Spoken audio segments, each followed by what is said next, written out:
Les résultats se font attendre en République démocratique du Congo. Qui sera le successeur du président Kabila? L'attente à haut risque fait craindre des violences. On en parle avec le ministre belge des Affaires étrangères et de la Défense. Il est votre invité, Thomas Gadisseux. Bonjour Didier Reynders. Bonjour Thomas Gadisseux. Meilleurs vœux d'ailleurs. Et bonne année à tous. Vous souhaitez une bonne année comme à tous vos auditeurs. Le pouvoir à Kinshasa veut rester au pouvoir, justement, selon vous? Ouais, ça on le sait depuis quelque temps, puisque les élections ont été reportées déjà depuis plus de 2 ans. Elles auraient dû avoir lieu en novembre 2016. Alors après des reports d'élections, après l'interdiction faite à plusieurs candidats de se présenter, l'interdiction même faite à des citoyens de pouvoir voter, près de 2 millions de Congolais dans plusieurs villes. Maintenant, on assiste à un certain cafouillage pour l'annonce des résultats. Donc on sent qu'il y a une volonté de garder la main, de ne pas abandonner le pouvoir. Mais ce qui est très important aujourd'hui, je dirais, c'est 2 choses. D'une part, c'est de rétablir l'espace public au Congo. Vous savez qu'Internet est toujours fermé, que pas mal de journalistes n'ont pas accès, que des notamment chaînes la RTBF. Notamment la RTBF, que des chaînes d'information ont été bloquées. Donc ça n'est pas possible, évidemment, de travailler dans un contexte comme celui-là. Et puis l'autre élément important, c'est qu'il y a une publication des résultats, même si les résultats ne font pas plaisir au pouvoir, même si c'est un candidat de l'opposition qui l'emporte. Parce que la démocratie, c'est pas seulement organiser des élections, il a déjà fallu beaucoup le demander pour qu'elles aient lieu, c'est aussi évidemment annoncer des résultats corrects par rapport aux choix exprimés par les Congolaises et les Congolais, et puis c'est en tenir compte dans la passation du pouvoir. Justement, ces résultats devaient être annoncés hier, ils ne peuvent pas l'être officiellement car le dépouillement n'est pas assez important, en gros un taux de traitement de 53%. Vous avez des soupçons, vous, sur cet argument ?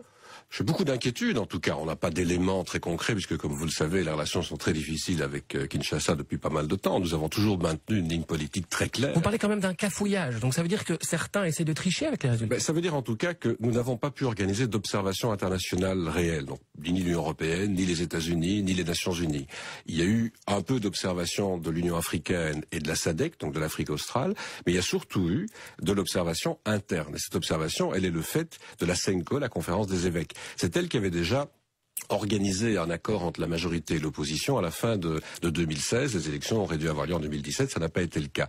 Alors aujourd'hui, avec des milliers d'observateurs, manifestement, la CENCO, elle, est déjà capable de donner l'orientation du résultat, parce que les écarts sont très importants. Elle ne prononce pas justement le nom du candidat qui sortirait vainqueur des urnes, mais elle dit qu'il faut l'annoncer. Oui, pourquoi il y a cette ambiguïté? Simplement parce qu'elle essaie de respecter, et nous aussi, la responsabilité de la commission électorale indépendante, qui dépend quand même très fortement du pouvoir. Mais cette commission électorale doit annoncer les résultats. Alors elle vient de reporter cette annonce. On espère que l'annonce va se faire dans les prochains jours. Et je lis ici ou là qu'il y aurait des négociations entre certains candidats après les élections. Je trouve normal qu'on négocie quand les résultats sont connus et quand les fonctions sont effectivement attribuées. Mais croire que l'on va négocier avec un pouvoir sur l'annonce des résultats, ça inquiète très fortement. Alors le Conseil de sécurité dont est membre d'ailleurs la Belgique, depuis le 1er janvier, s'est réuni vendredi à huis clos. Il devait se réunir demain, c'est reporté. Que fait la communauté internationale? Alors il y a un accord entre les États-Unis, l'Union européenne, l'Union africaine sur la manière de réagir. D'ailleurs, vous aurez vu qu'il y a eu une communication très forte de ces différentes instances pour demander la publication des résultats et le respect. Menace de sanctions derrière? Le respect du vote. Il y a déjà des sanctions qui sont en cours. Il y en aura peut-être d'autres. C'est en fonction de l'évolution dans les prochains jours. Mais ce qui est surtout très très important, c'est de constater qu'il y a cette véritable demande. Alors évidemment, on sait aussi qu'au Conseil de sécurité, il y a d'autres membres que ceux que j'ai cités. Quand vous discutez de la tenue des élections et de la manière dont on doit apprécier des élections avec les autorités chinoises ou russes, ça n'est peut-être pas exactement la même appréciation que la nôtre. Mais cela étant, il y a vraiment une pression très forte aujourd'hui, y compris du Conseil de sécurité, pour dire les résultats doivent être publiés et ces résultats doivent être conformes aux choix exprimés par les citoyens. Et ce qui est important maintenant, c'est que les Congolaises et les Congolais eux-mêmes puissent apprécier si on respecte réellement leurs choix, si les élections se traduisent par l'annonce de résultats corrects. Et je crois que c'est important aussi que la région se mobilise. C'est le cas. Il y a eu des réunions des responsables des principaux pays voisins, parce que c'est d'abord au Congo et dans la région que les choses doivent bouger. Et cette attente permet peut-être aussi à Kabila de négocier sur sa fortune, sur sa survie. Les grandes manœuvres en coulisses, elles ont commencé sur son sort à lui? Il y a plusieurs années déjà, y compris lors de plusieurs visites en République démocratique du Congo, j'ai proposé, et il y a eu des débats au Parlement congolais, il y a eu des débats dans la communauté internationale, que l'on donne un statut à un ancien président. Mais comme ça se fait dans beaucoup de pays, vous savez, dans beaucoup de pays, y compris en Europe ou aux États-Unis, l'ancien président a un statut. Alors si on veut une transition démocratique, il faut effectivement garantir un certain nombre d'éléments, en termes de sécurité notamment, au président sortant. Ça me paraît évident jusqu'à une certaine limite. On ne peut pas lui garantir l'impunité.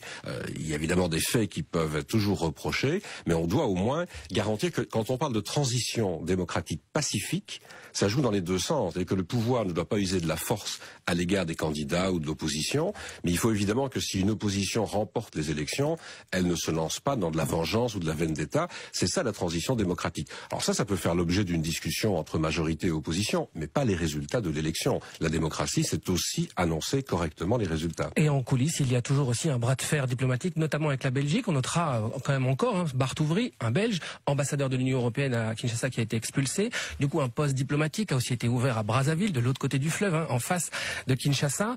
C'est pour protéger les Belges, tout ça, en fait? Mais nous sommes très présents dans toute la région et depuis longtemps, on sait que vu la communauté belge importante au Congo, nous avons toujours eu des plans de contingentement, comme on les appelle, c'est-à-dire des mesures à prendre en cas de troubles dans le pays ou d'insécurité. Je dois d'abord dire qu'aujourd'hui, nous n'avons pas d'informations indiquant qu'il y aurait une menace sur les expatriés, quelle que soit leur nationalité, sur les Belges en particulier. Ce qui se passe par contre, c'est qu'il y a des violences à plusieurs endroits dans le pays, avec déjà des réfugiés dans plusieurs pays voisins, notamment vers Brazzaville, comme vous venez de le rappeler. Je crois qu'on l'a montré sur les antennes de la RTBF. À partir de là, nous sommes en contact avec nos partenaires, européens comme américains, pour voir ce qu'il y a lieu de faire si la situation devait se détériorer. On craint quand même des violences. Bien entendu, on craint toujours qu'il y ait des incidents dans des pays comme celui-là. Et nous avons renforcé effectivement notre présence diplomatique à Brazzaville, de l'autre côté du fleuve. Nous avons aussi renforcé notre collaboration avec plusieurs pays de la région. Certains en Belgique croient que le Congo est encore une colonie. C'était les propos de Kabila, justement, dans une interview au Soir récemment. Il y a toujours un problème diplomatique avec... Il y a toujours un problème d'amour-haine entre des pays anciens colonisateurs et anciens pays colonisés. Mais de quoi se mêlent les Belges, en gros, dit le président? Oui, je vois ça ailleurs. Vous savez, il y a parfois des tensions entre l'Angola et le Portugal, et on pourrait parler de d'autres pays en Afrique. Moi, ce que je dis simplement depuis très longtemps maintenant, depuis plusieurs années, c'est qu'il faut que l'on respecte la Constitution en République démocratique du Congo comme ailleurs, et dès lors que l'on donne la possibilité, non pas aux Belges, aux Européens, aux Américains ou à la communauté internationale, aux Congolaises et aux Congolais de choisir leurs dirigeants. Parce que c'est ce qu'ils ont voulu. On a prévu une Constitution à la suite d'un très long conflit armé allant dans ce sens. Et pour ça, il faut organiser les élections. Il a fallu plus de 2 ans, je le répète, pour qu'on puisse y arriver. Et puis, il faut organiser la transition dans de bonnes conditions. Mais c'est vrai que cette transition passe aussi par finalement des mesures de protection ou de sécurité pour les sortants. Sinon, nous n'aurons jamais cette transition. Question congolaise, la démocratie, ce n'est pas seulement organiser des élections, c'est aussi annoncer des résultats corrects. Didier Reynders qui exprimait son inquiétude ce matin dans Matin Première. Bon.